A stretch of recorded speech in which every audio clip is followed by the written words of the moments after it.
If you're seeing a Telegram API error 502, don't panic. In most cases, this is a temporary server-side issue. And in this video, I'll show you the quickest steps to check whether it's a Telegram outage, wait for the issue to clear, and try one simple local fix that can help refresh your connection. If this video helps, please hit like and subscribe for more fast troubleshooting guides. Let's get into it. First, check whether Telegram is actually down. Open your browser and search for "Is Telegram down?" You can also check a service like Down Detector to see if other users are reporting problems right now.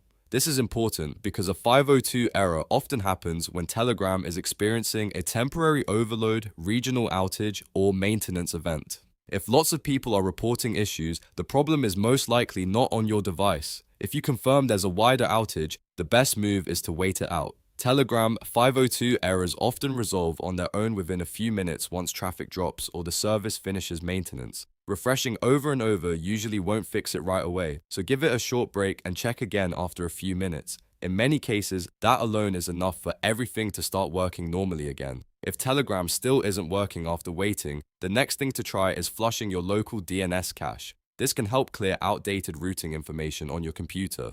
On Windows, open the command prompt as an administrator. You can do this by searching for command prompt, right-clicking it, and choosing Run as administrator.